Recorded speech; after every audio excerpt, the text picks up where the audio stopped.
Assalamualaikum warahmatullahi wabarakatuh. Sebelumnya perkenalkan, nama saya Rian Febrianto, mahasiswa dari Universitas Teknologi Digital Bandung dengan NPM 102222045. Saat ini saya sedang bersama dengan pemilik rumah gaun, yaitu Raka Arban. Halo, selamat malam Mas Raka. Selamat malam Mas Rian. Gimana kabarnya? Alhamdulillah baik. Alhamdulillah sehat-sehatnya Mas Raka. Jadi pada video ini saya akan mewawancarai seorang pelaku bisnis, yaitu Mas Raka yang memiliki rumah gaun ini. Gimana Mas, bisa diperkenalkan untuk usaha yang sedang dijalankan saat ini? Usaha yang saya sedang jalankan saat ini adalah di bidang wedding ya, terutama di sewa gaun sama kebaya pengantin yang ada di Kota Bandung. Yang namanya kalau disingkatannya itu AWD, panjangnya Arban Wedding Gallery. Kalau boleh tahu kenapa mengambil bisnis ini Mas? Kebetulan ini bisnis yang diturunkan dari kakak saya sendiri. Jadi sebelum saya terjun di sini, kakak saya duluan yang mulai di sini. Oke. Kalau boleh tahu kan tadi AWD nih. Kenapa Mas Raka mengambil nama tersebut dan terinspirasi dari mana nama AWD itu? AWD itu kan Arban Wedding Gallery. Arban itu adalah nama keluarga besar saya.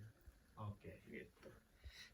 Nah kalau boleh tahu gininya Mas ya, kan ini kalau boleh tahu bisnis ini udah berjalan berapa lama? Kurang lebih sekitar 6 tahun. Nonton lumayan lama juga ya. Lumayan lama. Kalau untuk ini kan pasti wedding itu kita harus mencari konsumen nih, karena Betul. emang nggak semua wedding itu konsumennya selalu ada tiap hari nih. Bagaimana cara masyarakat mencari dan menemukan konsumen tersebut biar tertarik dengan produk dari masyarakat? Dari sosial media sih Mas, terutama Instagram sama TikTok, saya mempromosikan usaha yang sedang saya jalani ini. Jadi seberapa efektif promosi yang sudah dilakukan oleh masyarakat melalui via Instagram sama TikTok barusan? Sangat efektif. Soalnya kebanyakan konsumen saya tahu saya dari TikTok sama dari Instagram. Lumayan lah. Bagaimana cara perusahaan masyarakat dalam menjalin hubungan baik dengan konsumen? Karena kan biar konsumen itu biar selalu terikat sama kita, terus menerus memakai jasa atau produk dari kita. Ada dua sebenarnya. Apa aja itu Mas? Jaga kepercayaan dan kualitas. Oke. Nah, di Indonesia ini kan suka ada beberapa hukum yang harus kita jalankan nih. Betul. Sistem hukum di Indonesia itu kayak hukum kontrak, hukum aspek ekspor atau impor, hukum tenaga kerja, hukum pajak, dan yang lain-lainnya. Hukum-hukum tersebut berdampak nggak sih sama perusahaan sama masyarakat yang jalankan saat ini?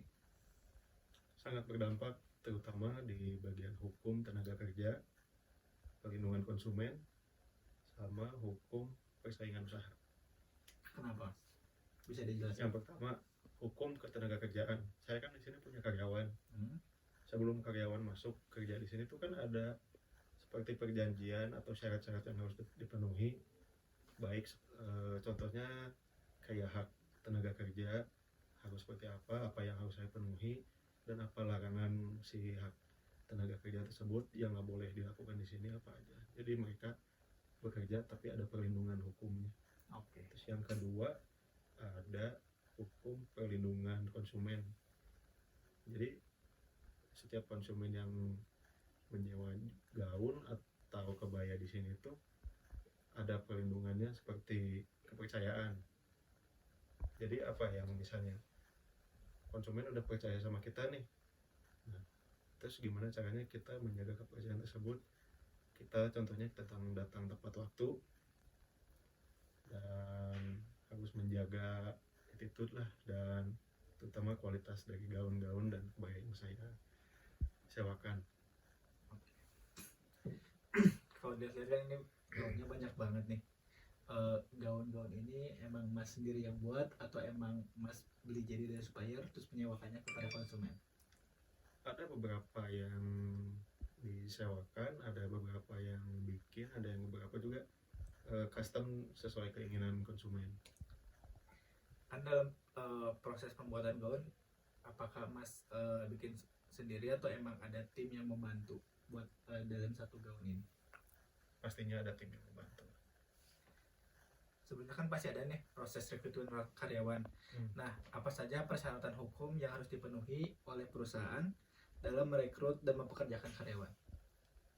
Syarat-syarat yang karyawan di sini sebelum bekerja di sini sih basic sebenarnya, seperti yang penting fotokopi KTP sama dokumen pendukung yang lain, contohnya SKCK atau fotokopi SIM, itu aja sih. Baik lagi ya Mas ya, ke topik yang tadi. Kan dalam gaun itu sangat-sangat keren nih. Gaun yang tadi Mas Raka bilang bahwa gaun ini disewakan kepada pelanggannya. Apakah ada surat perjanjian sewa menyewa dengan konsumen? Tentu ada surat perjanjian supaya biar kedua belah pihak sama-sama enak dan percaya. Oke. Kalau boleh tahu nih dalam garis besar dalam surat perjanjian tersebut dalam sewa menyewa yang Mas Raka pergunakan dalam isinya tergantung apa saja nih?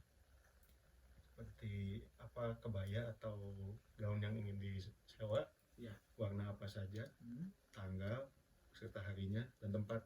Itu. Jadi amannya Mas Raka ya. Jadi jika ada salah satu pihak yang melanggar, semua sudah tercantum dalam surat perjanjian sewa menyewa. Berarti dapat saya simpulkan bahwa dalam perusahaan yang Mas Raka jalankan ini terdapat hukum-hukum yang Mas Raka jalankan seperti hukum kontrak, hukum tenaga kerja, sama perlindungan konsumen.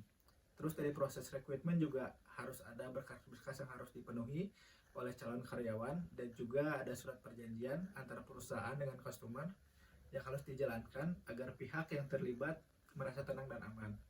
Mungkin cukup sekian wawancara hari ini Mas Raka. Terima kasih untuk waktu yang sudah diberikan untuk wawancara hari ini. Banyak sekali yang dapat saya pelajari. Semoga bisnisnya lancar terus ya. Dan semakin sukses. Amin. Terima kasih juga Mas Rian. Sama-sama.